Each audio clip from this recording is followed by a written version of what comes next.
ఏంట్రా? ఎవ్వండి రా అంటున్నావు. సారీ అండి, పిలిచింది మా నాన్న అనుకున్నాను. ఏయ్ నీ మెళ్ళలో తాళి కొట్టేదే. ఏమండి, మీరు 10 కాలాల పాటు చల్లగా ఉండాలని ఫ్రిడ్జ్ లో పెట్టానండి. ఫ్రిడ్జ్ లో పెట్టావా? నువ్వెళ్ళి ఫ్రిడ్జ్ లో కూర్చోవే, 10 కాలాల పాటు చల్లగా ఉంటావు. ఏమండి, ఏంటండి ఇది? అల్లుడు గారు కోటిస్తాడు కదమ్మా, కాటేరు కోక రేమండ్స్ రేవికా తెచ్చుంటారు. ఏమండి, నిజంగా మీ హృదయం పుల్లారెడ్డి నేతి మిఠాయి కంటే తీయటిదని, నానేసిన ఎంటీఆర్ గులాబ్ జాము కంటే మెత్తటిదని నాకు ఈ ప్యాకెట్ చాక తెలిసిందండి. Now I'm very happy. Just wait wait. హ్యాపీగా ఉందా? తీసి చూసుకోవే, హ్యాపీనెస్ పై బీపీ పెరుగుద్ది. హా? ఇదేంటండి, ఆకాశం నిండా చుక్కలున్నట్టు ఈ చీర నిండా బొక్కలున్నాయి. Take this.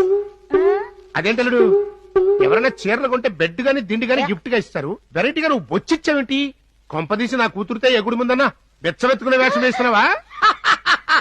కరెక్ట్ గా నా కాన్సెప్ట్ క్యాచ్ చేసావు మావా. నీ కూతురికి ఈ చీర కట్టి ఆ బొచ్చ చేతిలో పెట్టి గుడి దగ్గర ముష్టెత్తిస్తా. అంటే నేను పిచ్చమెత్తాలా? అడుక్కునే వాళ్ళకి రజనీ స్టైల్లో విసరడమే గాని వరద బాధితుల్లో ఎవరైనా విసిరేస్తారా అని ఎదురు చూడటం మా ఇంట వంట లేదు. అండర్స్టాండ్?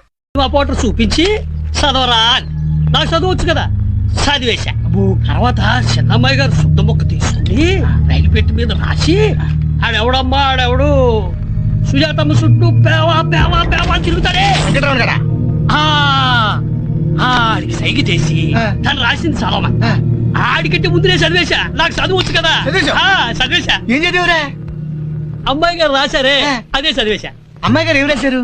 నన్ను చదవమన్నారే అదే రాశారు. ఇప్పుడు అలా కదరా, నేను చెప్పే జాగ్రత్తగా విను. అమ్మాయి గారు రైలు పెట్టి మీద శుద్ధ మొక్కతోటి ఏమి రాశారు? అమ్మాయి గారు నన్ను చదవమన్నారు చూసావా, అదే అక్కడ రాశారు. నువ్వేం చదివావు? అమ్మాయి గారు రాసిందే చదివాను. అరే హౌలే ధమాకుందారా బాయ్, అప్పని చెప్పేది నాకే సమజ్ గల ఆనకేం సమజ్